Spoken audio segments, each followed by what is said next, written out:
¿Alguna vez has llegado al embalse o a la costa, has sentido esa brisa suave y has pensado, qué día perfecto para pescar? Todos lo hemos hecho. Es casi un reflejo. Pero ¿y si te digo que ese preciso pensamiento es tu primer, y quizás el más grande, error del día? Hoy vamos a hablar de cómo esa brisa perfecta, esa que ondula la superficie del agua y te refresca la cara, es en realidad un saboteador silencioso. Un ladrón que te está robando picadas justo delante de tus narices. Quédate conmigo, porque lo que voy a revelarte no es una teoría más. Es la cruda realidad de la física aplicada a nuestra pasión. Y te prometo que, al final de este vídeo, entenderás por qué muchas de tus jornadas terminan en un bolo y cómo solucionarlo para siempre. Así que, antes de empezar, lanzo la pregunta al aire. Y quiero que seas sincero en los comentarios. ¿Alguna vez has culpado a una brisa suave por no pescar nada? ¿O siempre la has considerado una bendición? La idea de que una ligera brisa es buena para la pesca está grabada a fuego en el manual no escrito de todo pescador. Nos lo han dicho nuestros padres, nuestros abuelos, los viejos del lugar. Un poco de aire pica el agua, oxigena, pone activos a los peces y te camufla. Y no les falta razón en parte. El problema es que nos hemos quedado solo con esa parte de la historia. Hemos aceptado esta creencia como una verdad absoluta, sin pararnos a pensar en el cómo afecta realmente esa brisa a lo que ocurre bajo el agua, o, más importante aún, a lo que ocurre entre la puntera de nuestra caña y el propio señuelo. Durante años, hemos lanzado nuestros mejores señuelos en días de brisa, y cuando no hemos tenido resultados, hemos culpado a todo lo demás, al color, al tamaño, a la apatía de los peces, a la presión atmosférica, a cualquier cosa menos a nuestro supuesto aliado. Hoy vamos a poner esa creencia bajo el microscopio y a desmontarla pieza por pieza. Vamos a empezar por el principio. Imaginen la escena. Están en la orilla. Lanzan su señuelo favorito, un paseante, por ejemplo. El viento sopla de forma lateral, una brisa constante pero suave. El señuelo cae al agua. Ustedes empiezan a trabajarlo con toques de muñeca, esperando ver ese walking the dog perfecto, ese zigzagueo que vuelve locos a los depredadores. Pero algo no va bien. El señuelo avanza, sí, pero de forma torpe, casi en línea recta. Apenas se desvía de su trayectoria. ¿Qué está pasando? Lo que está ocurriendo es que el viento está empujando el hilo. Entre la puntera de su caña y el señuelo, que está a 40 o 50 metros, el hilo no forma una línea recta. El viento ha creado una curva, una comba. Los pescadores la llamamos panza o barriga. Y esa panza, amigos, es el principio del desastre. Es un amortiguador que se come toda la energía que ustedes intentan transmitir. Hablemos de esa panza en el hilo. No es algo que solo ocurra con vientos fuertes, que es lo que muchos creen. Una simple brisa de 10 o 15 kilómetros por hora es más que suficiente para crearla, especialmente si usamos hilos finos como los trenzados. Piensen en la superficie que ofrece el hilo al viento a lo largo de 30, 40 o 50 metros de lance. Es una superficie enorme. El viento ejerce una presión constante sobre ella, empujándola y creando esa curva. Esta curva no es rígida, es elástica. Actúa exactamente igual que un muelle o una goma elástica floja. Cuando ustedes dan un tirón seco con la caña, el primer efecto no es mover el señuelo. El primer efecto es intentar tensar esa curva, estirar esa panza. Toda la energía de su movimiento se disipa en esa acción. en vencer la resistencia del viento sobre el hilo. Solo una mínima parte de la fuerza llega, tarde y mal, al señuelo. Para entenderlo mejor, pensemos en la física más básica. La acción de un señuelo de superficie o un jerkbait se basa en la transmisión instantánea de energía. Un twitch, un tirón corto y seco, debe ser exactamente eso, corto y seco en el señuelo. Pero con esa panza en la línea, la transmisión se rompe. Imaginen que intentan dar un toque sutil a una bola de billar con un palo hecho de gelatina.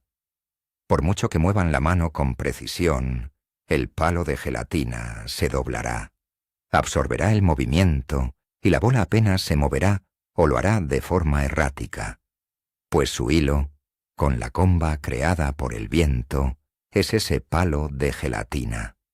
Ustedes están en un extremo, moviendo la muñeca con la maestría de un cirujano, pero al otro extremo, el señuelo solo recibe una especie de tirón ahogado, lento y gomoso. No hay vida, no hay acción, no hay atractivo para el pez. Y aquí viene lo peor de todo, la ilusión óptica. Desde la orilla, a 40 metros de distancia, ustedes ven que el señuelo se mueve, ven que avanza, y su cerebro les dice, lo estoy moviendo bien. Pero no es así. El señuelo no se está moviendo por la acción de su caña.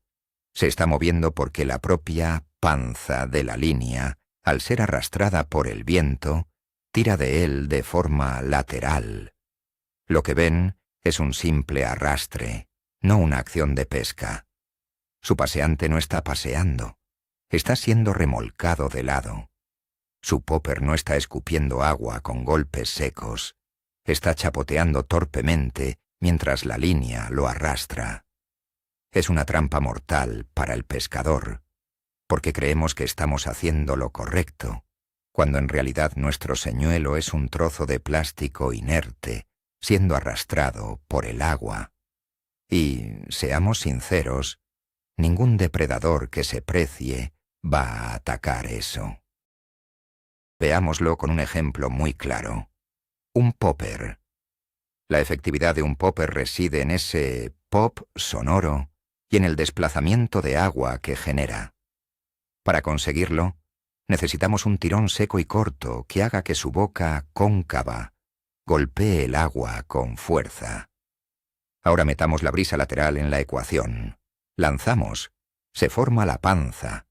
Damos el tirón. ¿Qué ocurre? La energía se va en estirar la comba del hilo. En lugar de un pop, el señuelo hace un triste bloop. Avanza un palmo de forma suave, sin salpicar, sin hacer ruido. Volvemos a dar otro tirón. Y ocurre lo mismo. El señuelo es arrastrado de forma silenciosa y patética. Para un black bass o una lubina que están debajo, eso no es un pez herido en superficie. Es un objeto extraño moviéndose de forma antinatural. No solo no lo atacan, sino que probablemente desconfíen y se alejen. Ahora pensemos en el rey de los señuelos de superficie, el paseante, el famoso Walking the Dog o WTD. Esta acción requiere una cadencia rítmica de tirones y pausas, combinada con la recogida de hilo sobrante, para que el señuelo se desplace en un zigzag hipnótico. Es un baile sutil. Pero con nuestra brisa amiga creando la panza, el baile se convierte en un tropiezo constante. Cada tirón que damos, en lugar de hacer que el señuelo gire la cabeza hacia un lado, simplemente lo arrastra hacia nosotros unos centímetros. La comba del hilo impide esa respuesta instantánea y nerviosa que necesita el señuelo para girar.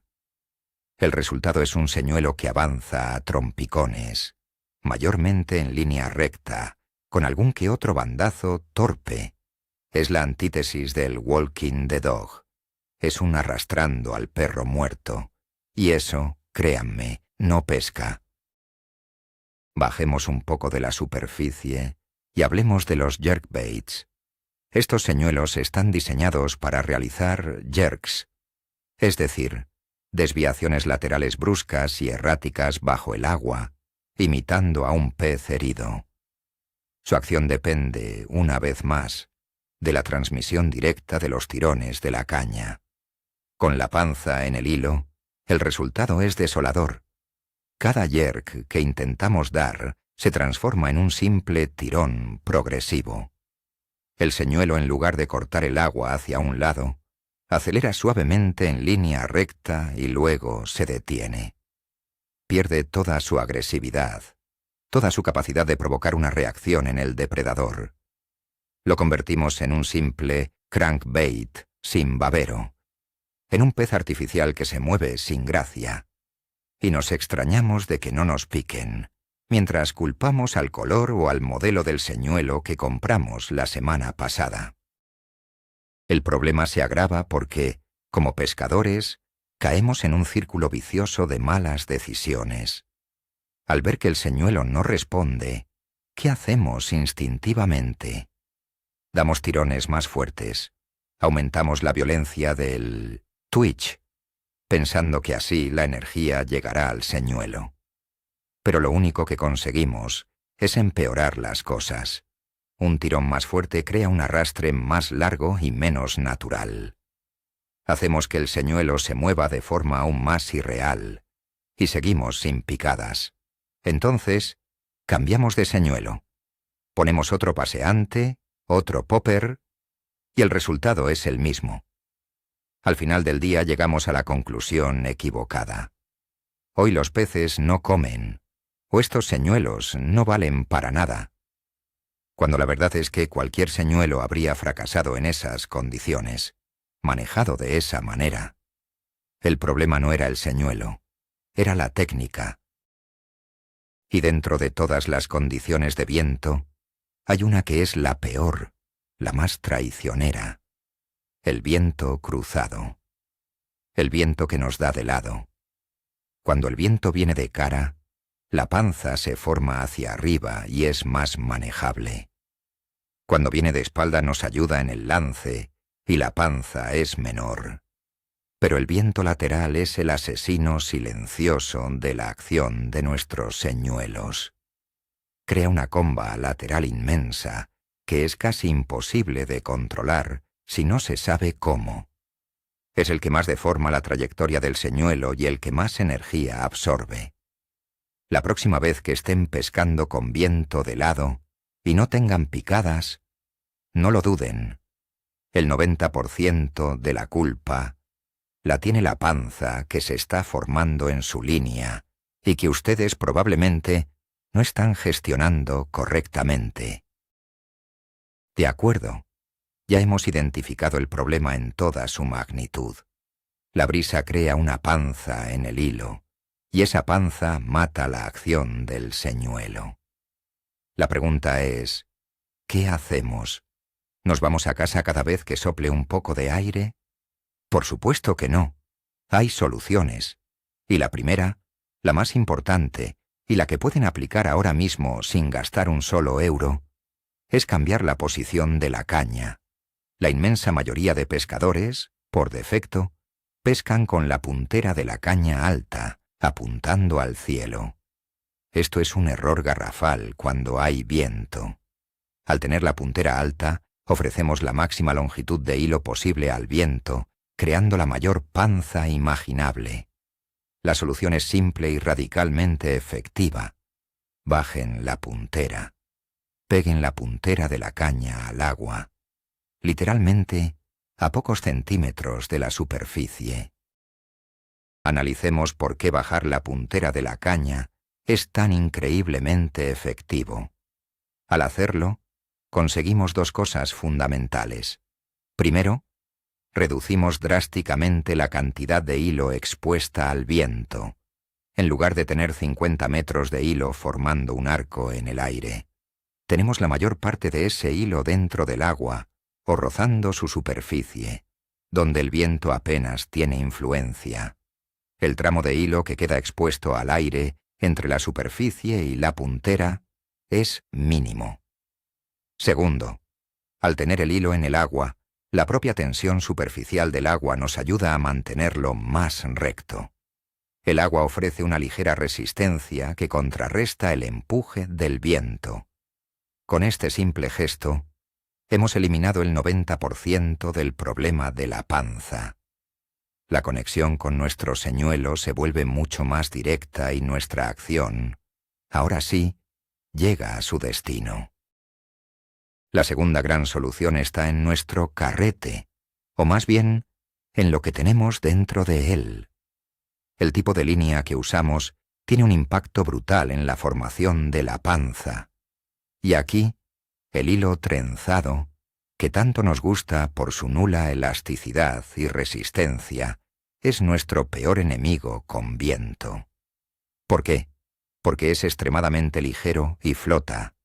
Al flotar queda totalmente expuesto en la superficie, a merced del viento, que lo empuja y crea una comba gigantesca con una facilidad pasmosa. El monofilamento es un poco mejor, ya que tiene una densidad neutra o ligeramente negativa, pero sigue siendo muy susceptible al viento. Si realmente quieren combatir el viento de forma eficaz, la respuesta tiene un nombre: fluorocarbono. El fluorocarbono es mucho más denso que el agua y se hunde. Esa es su gran ventaja. Cuando usamos fluorocarbono como línea principal o un bajo de línea muy largo, en el momento en que el señuelo toca el agua, el hilo empieza a hundirse. Al hundirse corta la superficie y se escapa de la influencia directa del viento. La panza que se puede formar es infinitamente menor que con un trenzado o un monofilamento. La línea se mantiene mucho más recta bajo el agua, dándonos un contacto casi directo con el señuelo. Combinar el uso de fluorocarbono con la técnica de la puntera baja es el combo definitivo para pescar con viento. Es la diferencia entre frustrarse y tener una jornada de pesca memorable. Muchos pescadores reniegan de usar fluorocarbono como línea principal por su memoria o su coste, pero en días de viento, su superioridad es sencillamente indiscutible. La elección es suya: comodidad o eficacia. La tercera táctica que podemos emplear es jugar con los ángulos de nuestro lance. En lugar de lanzar perpendicular a la orilla, como hacemos casi siempre, podemos usar el viento a nuestro favor. Si tenemos un viento lateral que viene de la izquierda, por ejemplo, en lugar de lanzar recto, podemos lanzar ligeramente hacia la izquierda, es decir, un poco a favor del viento. ¿Qué conseguimos con esto? Que durante los primeros segundos de la recuperación, la panza que se forma en el hilo se compense con el ángulo del lance. Mientras recogemos y el señuelo se acerca, la línea se irá enderezando. Es una técnica más sutil, que requiere práctica, pero que en ciertas situaciones nos permite mantener una línea más tensa y un mejor control sobre el señuelo durante más tiempo. Se trata de pensar en 3 dimensiones, y no solo en línea recta. Otra variable que podemos ajustar es el peso de nuestros señuelos. Dentro de un mismo tipo de señuelo, por ejemplo un paseante, suele haber diferentes tamaños y pesos. En días de brisa, es inteligente optar por la versión un poco más pesada. Un señuelo más pesado nos ofrece 2 ventajas. La primera es obvia: se lanza mejor contra el viento. La segunda, y más relacionada con nuestro problema, es que un señuelo con más masa ofrece más resistencia en el agua. Esta resistencia ayuda a mantener la línea más tensa durante la recuperación, combatiendo la formación de la panza. No se trata de pasarse a señuelos enormes, sino de elegir, dentro de nuestro arsenal, aquellos que tengan un poco más de cuerpo y peso. Ese pequeño extra puede ser suficiente para que la línea se mantenga recta y la acción del señuelo sea la correcta. Volvamos a la analogía que mencioné antes, para que quede grabada a fuego. Imaginen que tienen un cochecito de juguete en el suelo y lo quieren mover dándole tirones con una cuerda. Si usan una cuerda corta y tensa, cada tirón de su mano se traduce en un movimiento idéntico del cochecito. Conexión directa. Ahora cambien esa cuerda por una goma elástica muy larga y floja que hace una gran curva por el suelo. Cuando tiran de la goma, ¿qué pasa?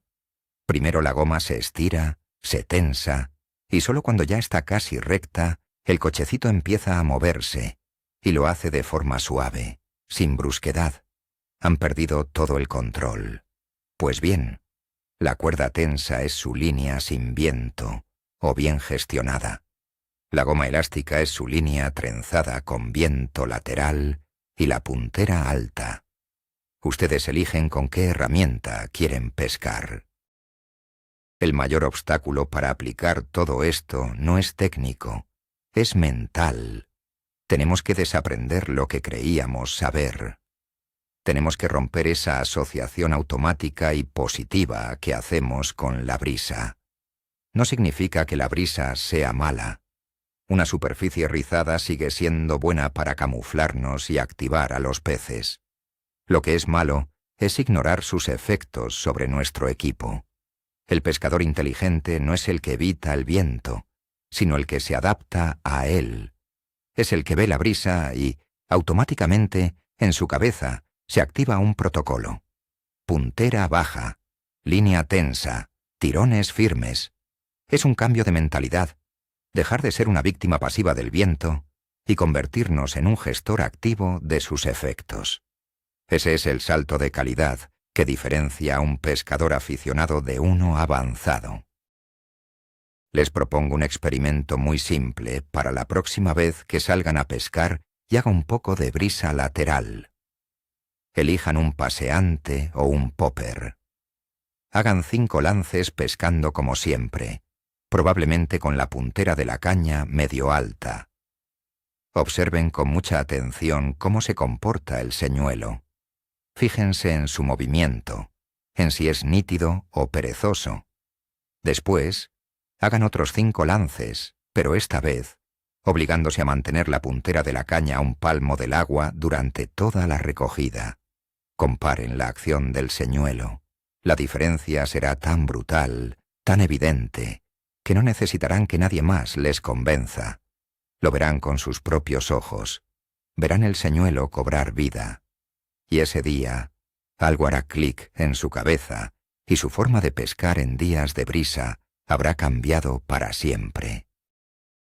En resumen, la brisa no tiene por qué ser nuestra enemiga. Puede ser una aliada si sabemos cómo tratarla. Pero tratarla significa respetarla. Significa entender que tiene un poder físico real sobre nuestra línea, que es el único nexo de unión que tenemos con el pez. Ignorar ese poder es como intentar clavar un clavo con un martillo de goma. Podemos culpar al clavo o a la madera, pero el problema es la herramienta o cómo la usamos. La próxima vez que sientan esa brisa en la cara, sonrían. Pero no por la creencia de que les traerá peces por arte de magia, sino porque ahora ustedes tienen el conocimiento para dominarla. Saben que deben bajar la puntera, mantener la línea tensa y elegir el equipo adecuado. Han convertido un posible obstáculo en una ventaja táctica sobre el resto de pescadores. Llegamos al final, y si han llegado hasta aquí, espero que la conclusión sea clara. El giro de guión, el plot twist de nuestra jornada de pesca, no está en el agua, sino en el aire. Ese elemento que siempre consideramos beneficioso, la brisa ligera, puede ser el saboteador número 1 si no lo gestionamos. El momento más revelador es cuando te das cuenta de que pescar no se trata solo de mover la caña y recoger el carrete. Se trata de gestionar la línea. La línea es la protagonista olvidada, y el viento es su principal enemigo. Entender y controlar la panza del hilo es, posiblemente, uno de los saltos de calidad más grandes que puedes dar como pescador. Esto cambia tu enfoque por completo. Ya no miras solo la punta de la caña o el señuelo a lo lejos. Empiezas a mirar el arco que forma tu hilo sobre el agua y aprendes a minimizarlo. Dejas de ser un simple lanzador para convertirte en un verdadero titiritero, controlando cada movimiento de tu marioneta. Gracias por haberme acompañado en este análisis. Si este vídeo te ha volado la cabeza o te ha hecho ver las cosas de otra manera, la mejor forma de agradecérmelo es suscribiéndote al canal y dándole un buen like. Y ahora, quiero que el debate continúe en los comentarios.